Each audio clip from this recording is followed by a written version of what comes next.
신앙은 언제나 한 극단으로 치우칠 때 진리에서 벗어나게 됩니다. 이러한 극단적 신앙에서 잘못 오용되는 것이 예정입니다. 하나님의 예정. 성경에 분명히 나타나지만 가장 오해되고 잘못 인용되는 것입니다. 하나님의 주권만을 강조하고 인간의 책임을 간구하는 사람들은 믿을 사람은 다 예정되어 있기에 우리가 복음을 전하든지 전하지 않든지 다 그리스도께로 오게 되어 있는 것이 아니냐라고 하며 선교적 사명을 도외시합니다. 반면에 인간의 책임만을 강조하고 하나님의 주권을 간구하는 사람들은 다른 사람들을 믿게 하려면 수단과 방법을 가리지 않아야 된다고 생각합니다. 그들은 복음의 능력 또 하나님의 주권을 믿기보다는 자기 자신의 노력을 믿습니다. 복음보다는 인간의 사상을 믿습니다. 하늘은 스스로 돕는 자를 돕는다라는 것을 진리처럼 받아들입니다. 예정을 잘못 오해하는 사람은 다른 영혼을 향한 뜨거운 열정으로 주어지는 전도와 선교를 도외시합니다. 또한 예정을 믿지 않는 사람들은 우리 인간들에게 모든 자신의 운명과 역사의 미래가 달려있는 것처럼 그렇게 생각합니다.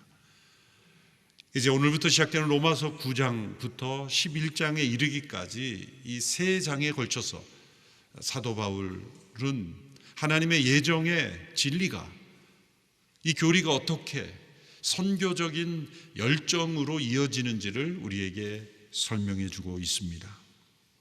바울은 이방인의 사도로 부름을 받아 이방인의 구원을 위하여 모든 힘을 다했습니다. 동시에 그는 동족 이스라엘을 향한 사랑과 열정을 포기하지 않았습니다.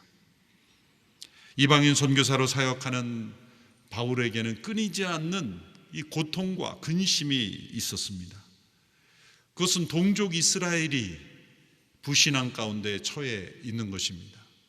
자신이 유럽과 아시아 지역에 다니며 복음을 전할 때 바울이 자신이 전하는 복음으로 인해서 회심하고 변화되는 이 이방인들에게 나타나는 이 놀라운 역사가 정작 자신의 동족 이스라엘에게서는 자신이 생각하고 기대하는 만큼 일어나지 않는 것을 보면서 그 안에 심각한 고민과 갈등이 일어날 수밖에 없었던 것입니다.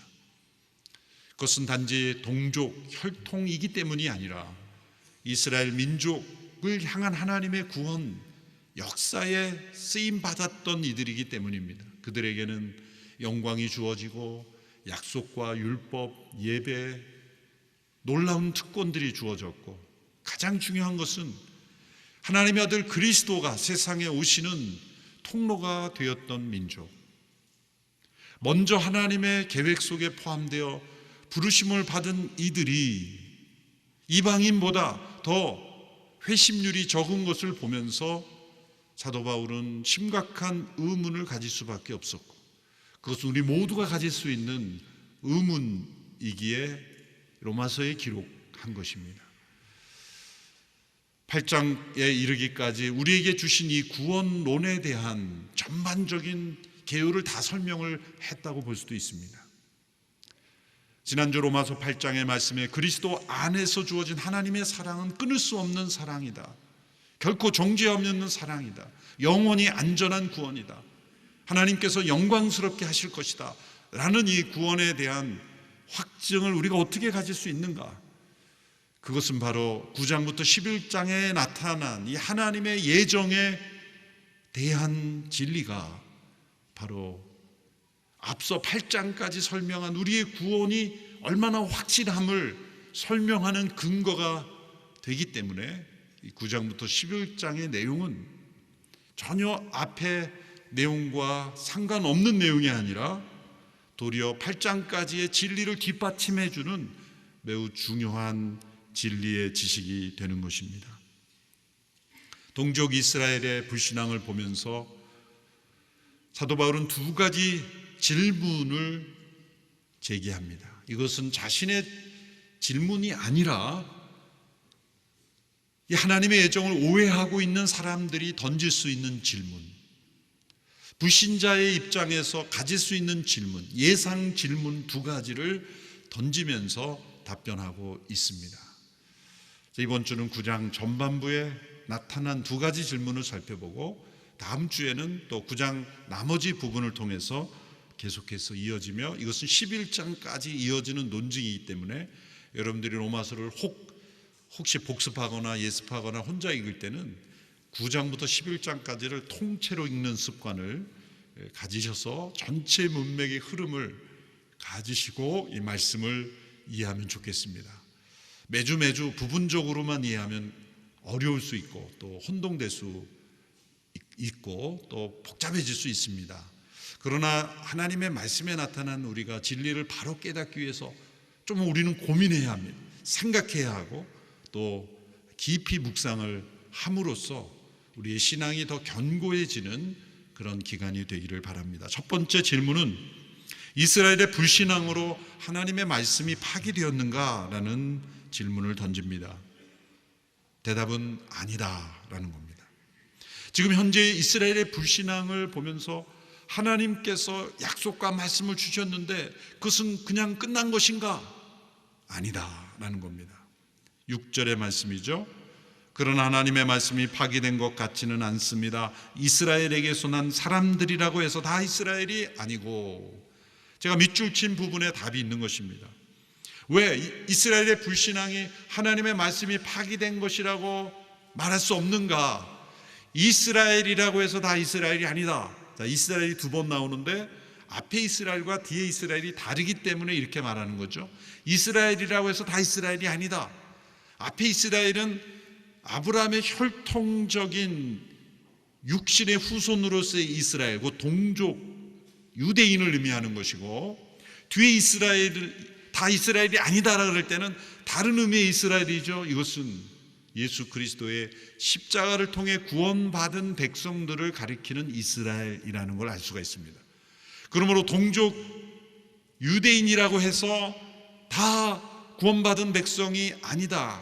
그것은 혈통적인 아브라함의 후손이 곧 하나님의 백성이라고 여겼던, 혈통적으로 유대인으로 태어나는 것이 곧 구원받은 백성이라고 여겼던 유대인들의 착각을 깨트려 주는 것입니다.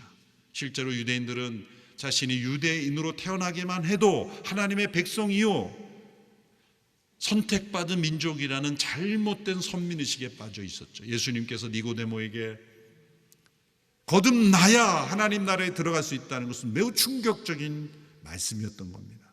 니고데모는 유대인의 지도자로서, 바리새인으로서 혈통적으로 유대인으로 태어나는 것만 해도 하나님 나라의 백성이라고 여겼던 것이 그들의 신학적인 구조였습니다. 그것을 부수는 거죠. 거듭나야 한다. 다시 태어나야 한다. 성령으로 다시 태어나야 진짜 이스라엘이다. 이스라엘에게서 태어났다고 할지라도 다 이스라엘이 아니다. 하나님의 약속이 이스라엘 현재 불신앙으로 폐기된 것이 아니라 하나님은 이 육적 유대인들 가운데서도 이스라엘, 참 이스라엘의 구원의 역사를 일으키고 계시다. 눈으로 보일 때는 그게 비록 소수일지 모르지만 육신의 혈통으로 아브라함의 후손으로 태어났다고 해서 모두가 다 이스라엘이 아니다. 하나님은 그 육적인 유대인들 가운데서 참 이스라엘을 구원하고 계시며, 그러기에 또한 이방인 가운데서도 이 참 이스라엘이 되는 이들이 있다. 그래서 유대인이나 이방인이나 예수 그리스도의 십자가로 구원받는 이들을 가리켜 사도 바울은 온 이스라엘이다, 이런 명칭을 씁니다.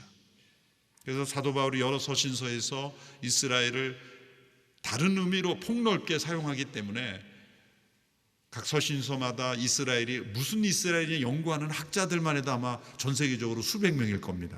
소위 바울 신학자들, 갈라디아서 6장 16절에 하나님의 이스라엘에게 은혜와 평강이 있을지어다, 평강이 있을지어다 할 때 이스라엘은 누구겠습니까? 갈라디아서의 전반의 주제는 율법으로 의롭게 되는 것이 아니라 믿음으로 의롭게 된다는 것을 말하고 있기에 거기서 이스라엘은 십자가로 구원받은 의롭게 된 모든 이들을 의미하는 단어인 것입니다. 이스라엘에게서 난 자라 할지라도 다 이스라엘이 아니다. 하나님의 말씀이 대다수의 사람들의 불신앙으로 인해서 폐기된 것 아니다. 왜? 하나님이 의도하셨던 이스라엘은 육신의 혈통을 따라 되는 것이 아니라 8절의 말씀에 보면 약속을 따라 난 자녀들로 되는 것이기 때문이라는 거죠. 두 가지 예를 듭니다. 첫 번째는 아브라함의 두 자녀 이스마엘과 이삭의 예를 듭니다.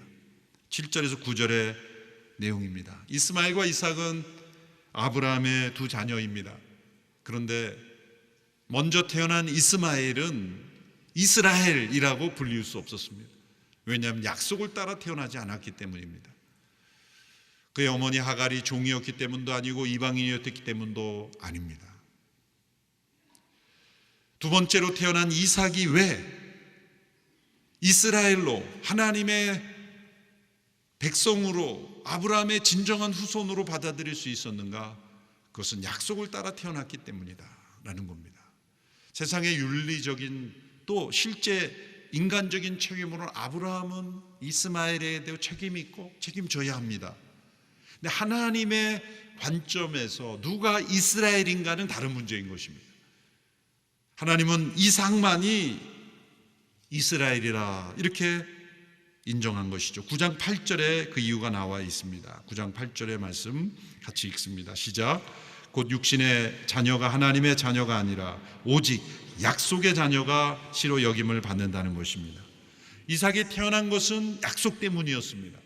이삭이 태어난 이후에 약속이 주어진 것이 아니라 약속이 주어진 이후에 이삭이 태어났기 때문입니다. 이것은 육신의 혈통으로 주어지는 이스라엘이 아니라 하나님의 약속을 따라 태어나는 이들이 이스라엘이라는 겁니다. 그래서 갈라디아서 3장에서 누구든지 예수 그리스도에 속한 자면 아브라함의 자손이다라고 할 때 예수 그리스도를 믿음으로 그분께 속한 이들이 진정한 이스라엘이다라고 말하고, 하나님께서 야곱을 이스라엘이라는 이름으로 바꿔주신 의도는 바로 그리스도 안에서 거듭난 약속을 따라 거듭난 자녀들을 향하여 말씀하고 있었다는 거 해석이 되는 것입니다. 또 다른 예를 덧붙입니다. 이 한 가지 예만으로도 사실 충분할 것이지만 또 다른 예를 드는 것은 이스마엘과 이삭은 엄마가 달랐기 때문이 아닐까, 하갈이 이방인이었기 때문이 아닐까, 여러 가지 이론이 있을 수 있기에 또 다른 예를 드는데 그것은 바로 그 약속의 자녀로 태어난 이삭의 두 자녀의 예를 드는 겁니다. 에서와 야곱의 예죠. 10절에 13절에 그 예를 들고 있는 겁니다. 이삭은 약속의 자녀였고 그 약속의 자녀로 태어난 두 자녀, 같은 어머니 리브가에게서 태어난 쌍둥이 자녀임에도 하나님은 에서를 선택하지 않고 야곱을 선택함으로 하나님의 뜻을 이루어 가셨다는 겁니다. 11절에서 12절의 말씀을 우리 함께 읽어보겠습니다. 시작. 그 자식들이 아직 태어나지도 않고 또 어떤 선이나 악을 행하기도 전에 택하심을 따라 되는 하나님의 뜻이 행위로 인하지 않고 오직 부르시는 분으로 인해 서게 하시려고 리브가에게 말씀하시기를 큰 자가 어린 자를 섬길 것이다 라고 하셨습니다. 우리가 생명의 삶 창세기 말씀을 통하여 이 창세기에 나타난 이삭과 야곱이 지금 요셉에 이르러 묵상을 해가고 있죠. 리브가가 쌍둥이를 잉태했는데 하나님의 계시가 임했습니다. 큰 자가 어린 자를 섬길 것이다. 형이 동생을 섬길 것이다. 13절에 가보면 말라기 1장 2절의 말씀을 인용하며 내가 에서는 미워하고 야곱은 사랑하였다라는 말씀이 나옵니다. 하나님이 야곱은 사랑하고 에서를 미워했다. 하나님이 왜 아직 태어나지도 않은 두 자녀를 이렇게 차별하시는가라고 오해할 수 있습니다.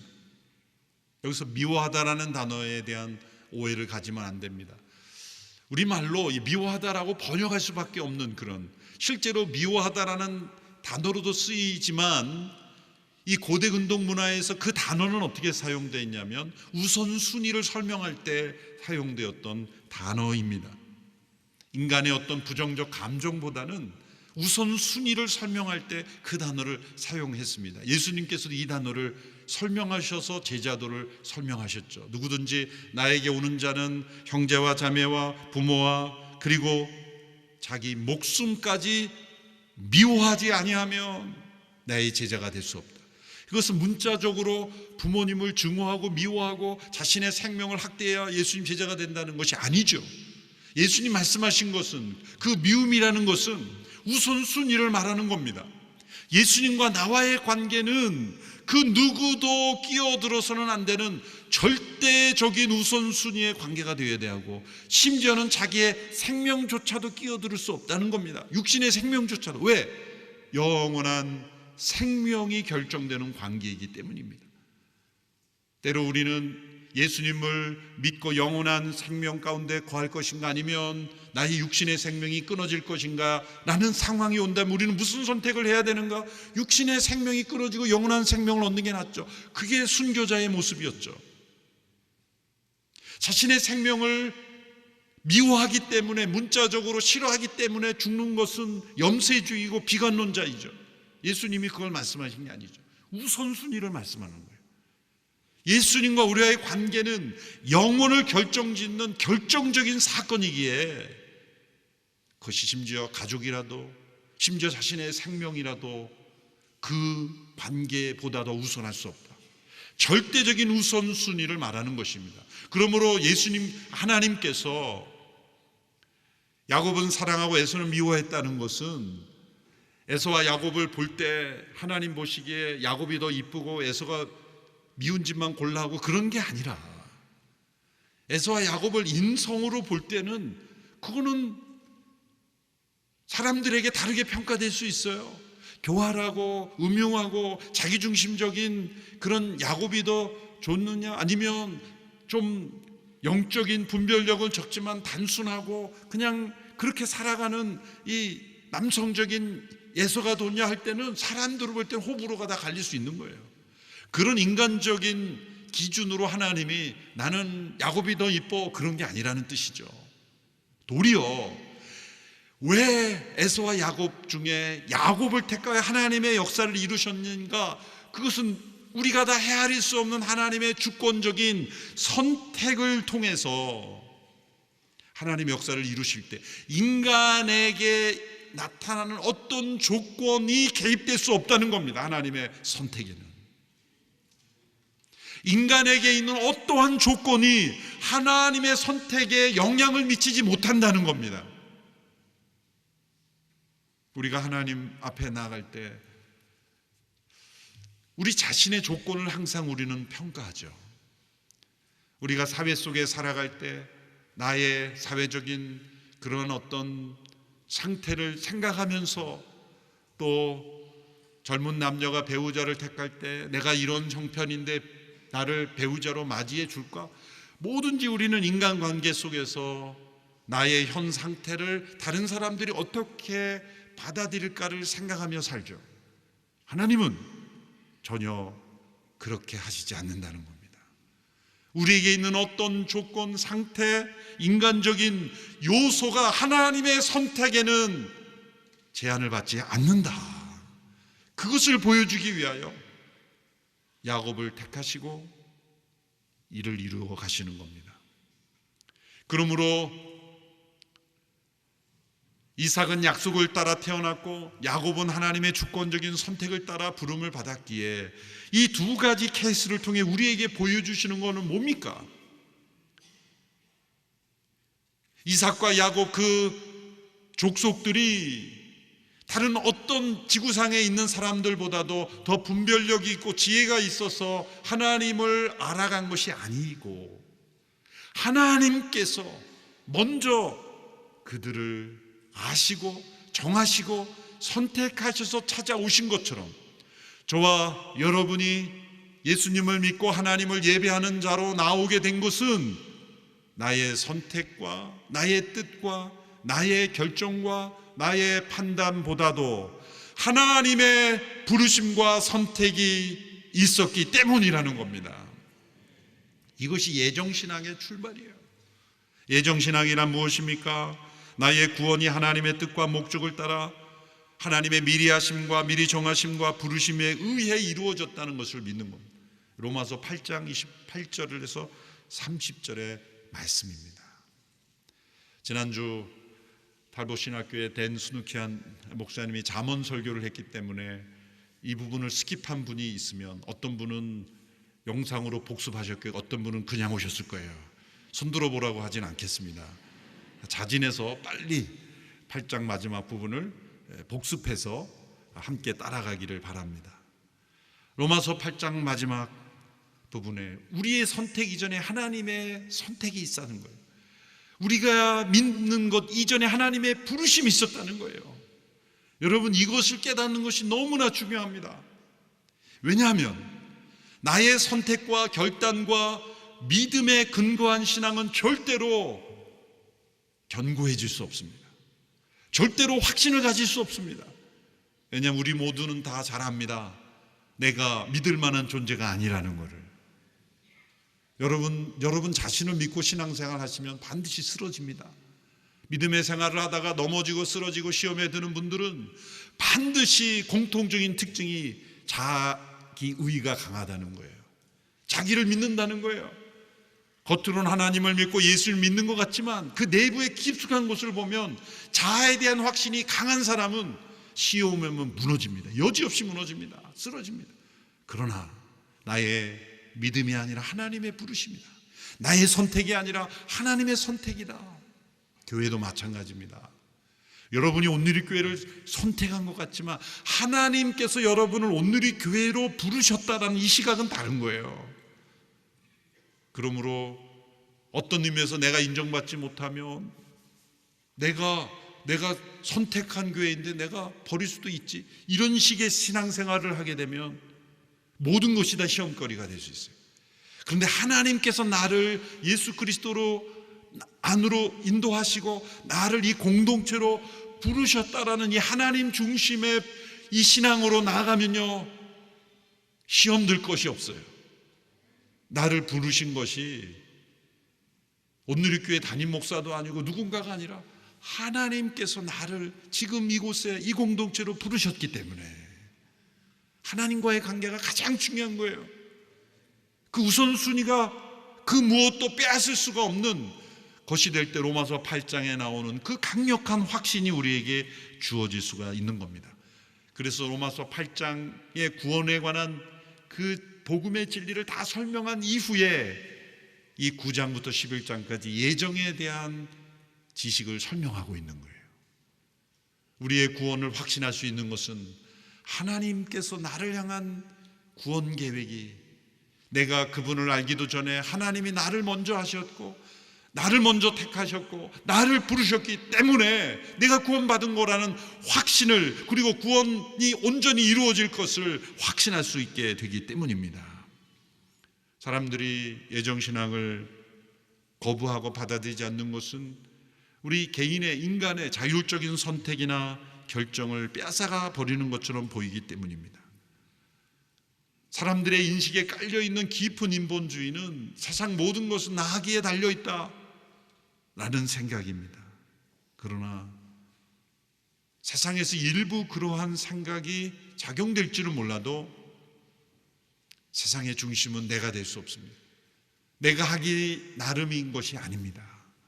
우리는 하나님의 주권 가운데 있으며 하나님의 뜻 가운데 있으며 하나님의 부르심 가운데 있으며 하나님의 택하심 가운데 있기 때문에 그것을 인정하는 사람은 무엇을 택하든지 우리의 선택이 의미가 있고 중요하게 되고 가치 있게 되는 겁니다. 예정신앙은 인간의 판단이나 선택을 마비시키는 것이 아닙니다. 도리어 인간의 모든 판단과 선택을 의미 있고 중요하게 만들어 주는 것입니다. 왜냐하면 나를 택하시고 부르시고 붙드시는 하나님이 계시기 때문에 이 나의 선택과 나의 결정은 그 하나님의 뜻 가운데 지금 있기 때문에 우리는 하나님의 일꾼으로도 쓰임받을 수 있고 하나님의 동역자로도 쓰임받을 수 있는 거예요. 그러나 세상은 나하기 나름이라는 생각으로 인생을 살아가는 사람은 이것저것 다 해보고 결정하지만 세상은 나의 선택에 의해 움직여지지 않는다는 것을 나중에야 깨닫습니다. 이 세상은 내가 없어도 잘 돌아간다는 것을 깨닫는 것은 너무나 후회할 때입니다. 그러므로 이 예정신앙을 바르게 갖는 것이 얼마나 중요합니까? 예정신앙이란 또 무엇입니까? 세상의 중심이 내가 아니라 하나님이시기에 우리는 하나님의 선택으로 이루어지는 뜻을 따라 살아야 한다는 거예요. 내 인생의 목적이 무엇이냐 말할 때 세상의 중심이 자기라고 생각하는 사람은 자신의 꿈과 비전을 말하지만 예정신앙으로 살아가는 사람은 나를 부르시고 택하신 분이 계시기에 그분이 나를 선택함으로 이루시게 되는 그 뜻을 찾아가는 사람이에요. 그 뜻을 찾기 위해 고민하고 기도하고 결단하고 선택하는 사람들, 그리고 그 뜻은 하나님의 완전하신 뜻이라는 것을 믿는 거예요. 예정신앙이란 하나님의 완전하신 성품을 따라 일하고 계심을 믿는 것입니다. 때로 우리가 이해할 수 없는 고난도, 우리가 다 헤아릴 수 없는 모든 사건 속에서 하나님은 완전하신 그분의 뜻을 위해 일하고 계심을 믿는 겁니다. 우리의 선택을 배제하거나 우리의 결단을 무력화시키는 것이 아닙니다. 세상의 중심이 하나님이시며 전능하신 분이시며 역사를 주관하시고 심판하실 하나님께서 나를 아시며 정하시며 부르시고 그리고 그리스도 안에서 의롭다 하시고 영광스럽게 하시고 하나님의 뜻을 이루어 가신다는 것을 믿음으로 살아가는 인생, 그것이 예정신앙입니다. 하나님은 이렇게 선택을 통해서 그 뜻을 이루어 가십니다. 그래서 먼저 택함 받은 사람이 있고 나중에 택함 받은 사람이, 아니 하나님께서 택하셨지만 그 부르심을 늦게 깨닫고 오는 사람이 있고 일찍 깨닫고 오는 사람이 있고 그렇다는 겁니다. 그렇다면 두 번째 질문을 여기서 나오는 겁니다.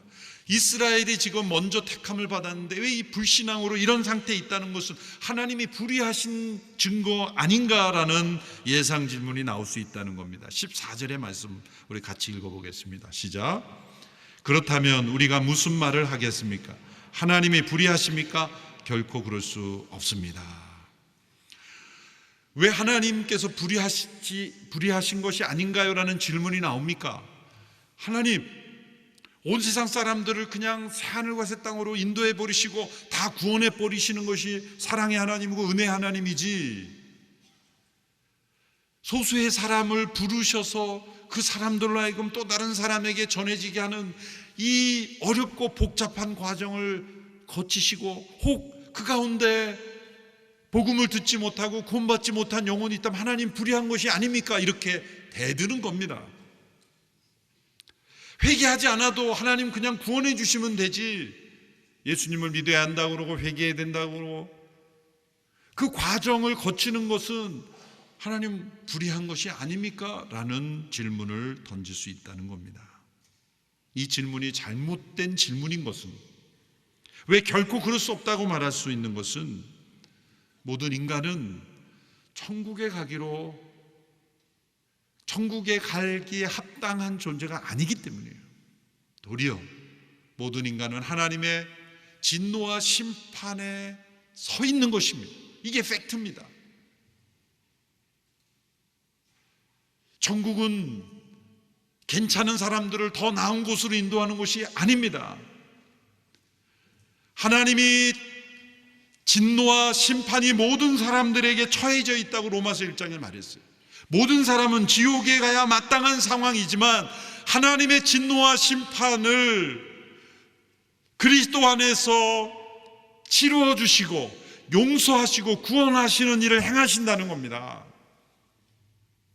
모든 사람이 구원받지 못하고 모든 사람을 하나님이 구원하지 않아도 하나님은 불의한 분이 아닙니다. 아우구스티누스가 이런 말을 남겼죠. 전 인류는 이 뿌리 자체가 배교적이다, 하나님을 배반한다는 거죠. 그리고 정죄함과 하나님의 심판 가운데 있다는 거죠. 그래서 뒷국 문장이 중요해요. 한 사람도 구원을 받지 못해도, 한 사람도 구원받지 못해도 누구도 하나님의 공의에 불평할 수 없다. 하나님이 인간을 구원하신 건 구원하셔야 하기 때문에 구원하시는 게 아니에요.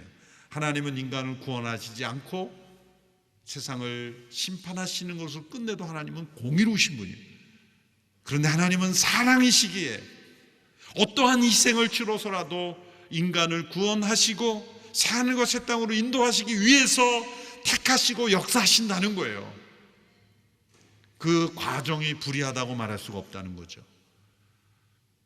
그래서 그 과정 속에 누구는 택함을 받고 누구는 버림을 받는 그 상황 속에서 하나님이 불의하다고 말할 수 없는 것입니다. 예정신앙이란 선택하신 이들에게 긍휼을 베푸시는 것이 하나님의 공의로운 성품임을 믿는 것입니다. 로마서 9장 15절 16절에서 이렇게 말씀하셨죠. 모세에게 주신 말씀입니다. 같이 읽어보겠습니다. 시작. 하나님께서 모세에게 말씀하시기를 내가 긍휼히 여길 자를 긍휼히 여기고 내가 불쌍히 여길 자를 불쌍히 여길 것이다 라고 하셨습니다. 그러므로 이것은 원하는 사람에게 달려있는 것도 아니고 다름질하는 사람에게 달려있는 것도 아니고 오직 긍휼히 여기시는 하나님께 달려있습니다. 긍휼히 여기시기 때문에 우리가 구원받는 거예요. 긍휼과 은혜의 차이점을 잘 아셔야 돼요. 긍휼, 영어로 mercy라고 번역되는 것이고 은혜는 grace죠. mercy라는 것은 마땅히 받아야 될 형벌을 받지 않게 해주는 게 긍휼이고, 은혜는 받을 수 없는, 자격이 없는 자에게 더해 주는 것이 은혜예요.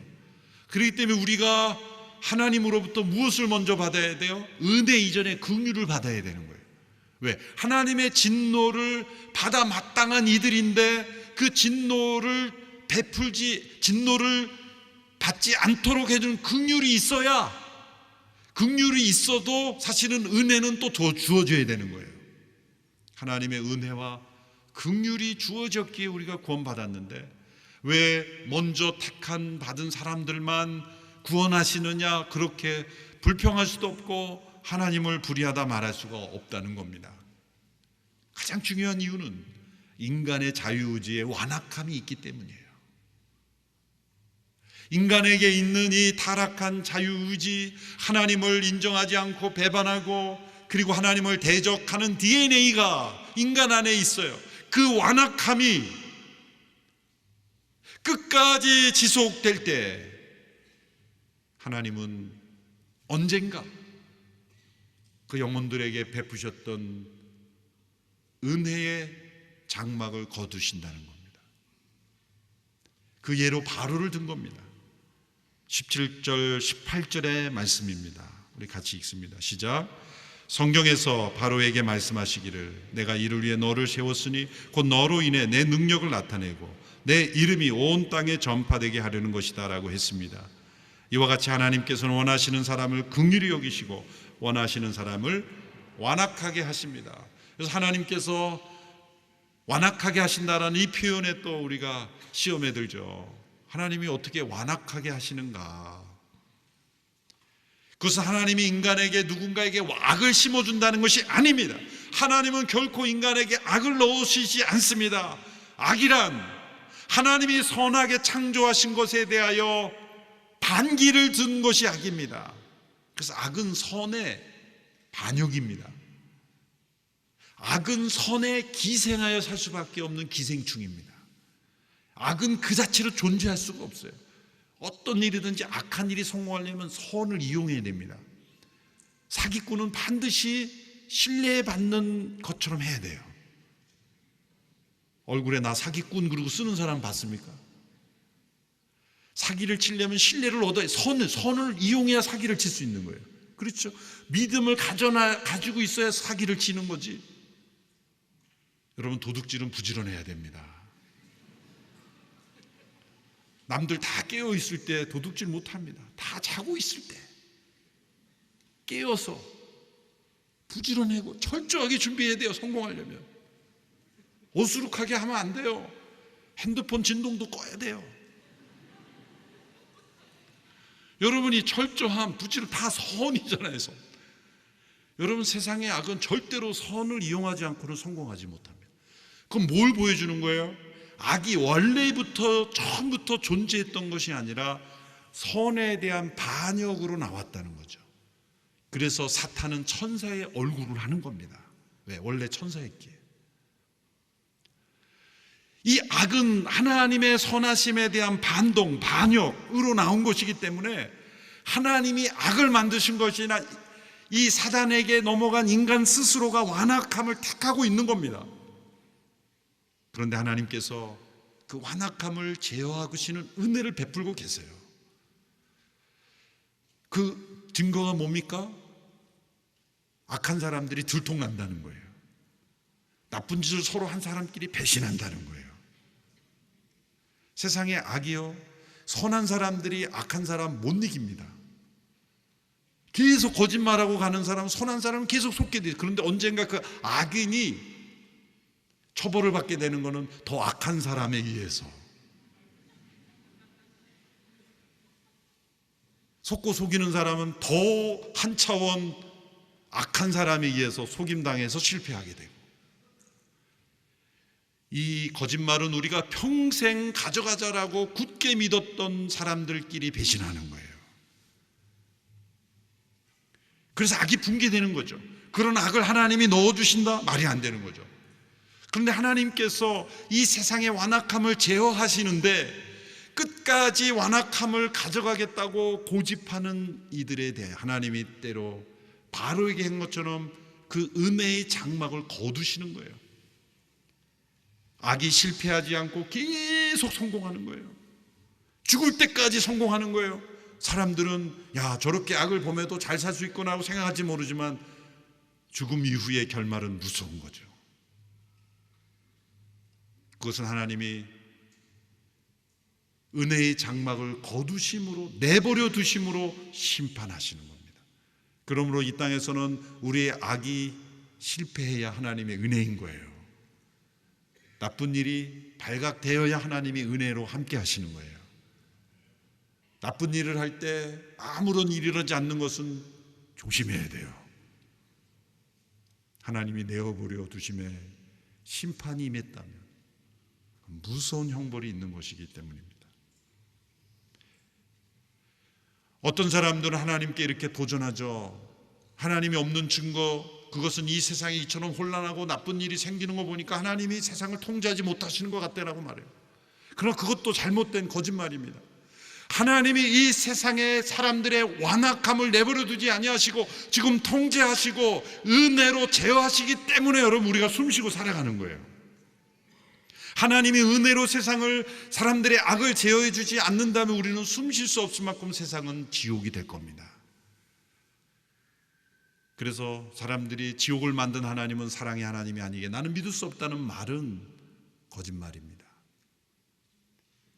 저도 어려서부터 신앙생활을 했지만 늘 가지고 있었던, 어릴 때도 이런 질문이 있었어요. 지옥의 그 끔찍한 불에 사람들이 떨어지자마자 내가 잘못 살았구나, 그리고 회개하면 그거 어떻게 되는 건가, 하나님 좀 봐주셔야 되는 거 아닌가, 뭐 그런 생각이 드는 거예요. 사실 그런 마음 때문에 연옥교리가 사람들에게 먹히는 거예요. 그래서 캐톨릭에서 연옥교리를 만든 이유가 지옥불에 떨어지기 전에 한번 기회를 주는 것이 더 은혜가 아닌가, 사람들에게 이게 이성적으로 더 받아들여지는 것이고, 그 연옥고리를 이용해서 로마 교황청이 얼마나 많은 불을 취했습니까? 근데 어느 목사님의 글을 읽고 제가 확신을 얻었어요. 지옥은 지옥불에 떨어져도 회개가 아닌 불평과 원망과 미움의 언어만이 가득한 사람들이 있을 곳이다. 그런 고통이 임하면 회개가 나와야 되는데 도리어 원망과 불평과 저주만 쏟아붓는 바로 그것이 지옥일 것이다. 그렇게 완악한 자들을 하나님이 심판하심으로 하나님의 능력을 나타낸다는 거예요. 예정신앙이란 무엇입니까? 하나님께서 완악한 자를 통해서도 하나님의 능력을 나타내 보이시고 그 이름이 온 땅에 전파되게 하신다는 것을 믿는 것입니다. 이처럼 하나님의 예정은 우리의 선택과 결단과 자유의지를 무시하는 거, 외면하는 것이 아니라 도리어 우리가 무슨 선택을 해야 되고 어떠한 결단을 해야 되는지를 알려주는 것이며, 또한 우리가 아무것도 하지 않아도 세상은 하나님이 정하신 대로 움직여진다는 운명론이 아니라 이 바울이 동족 이스라엘을 향해 가졌던 그 사랑과 열정이 우리에게 더 일어난다는 거예요. 선교적 열정이 불타오르지 않은 사람은 하나님의 예정신앙을 갖지 않은 거예요. 바울이 지금 로마서 9장에서 동족 이스라엘 향한 큰 근심과 고통을 느끼면서 하나님의 예정을 설명했잖아요. 그가 이렇게 느끼는 건 뭡니까? 이처럼 하나님의 놀라운 선택과 은혜가 주어져 있음에도 완악함 가운데 있는 것을 안타깝게 여기고 있는 거예요. 그러므로 이 하나님의 선택과 부르심에서 벗어나려고 발버둥 치는 영혼이 없도록 우리가 잃어버린 영혼을 향하여 큰 근심과 고통으로 나아가는 우리 모두가 되기를 축원합니다. 기도하겠습니다. 하나님 아버지, 바울의 이 큰 근심과 고통이 우리에게도 있습니다. 우리 가족 가운데 아직 예수 그리스도를 믿지 않는 영혼이 있습니다. 하나님의 특별한 부르심이 있지만 그 부르심을 거부하고 있는 영혼들을 보면서 우리 마음에 큰 근심과 고통이 있습니다. 잃어버린 수많은 영혼들을 향한 근심이 있습니다. 우리의 다음 세대들 방황하는 우리의 자녀들을 보면서 근심이 있습니다. 저 북녘 동포의 그 이념과 거짓된 사상에 빠져 신음하는 동포들을 바라보며 근심이 있습니다. 주님, 열방에 잃어버린 영혼을 향한 근심이 있습니다. 하나님이 우리를 먼저 부르셔서 택하신 것, 그것은 하나님의 선교를 향한 부르심인 줄로 믿습니다. 선택받은 우리들, 나는 구원받았기에 이제 됐다라고 하는 자만심, 교만에 빠지고 거짓된 잘못된 예정론에 빠지지 않게 해주시고, 하나님의 예정은 하나님의 선교로 나간다는 것을 깨닫고 더욱 선교적 열정으로 헌신하는 우리 모두가 되게 하여 주시옵소서. 예수님의 이름으로 기도하옵나이다. 아멘.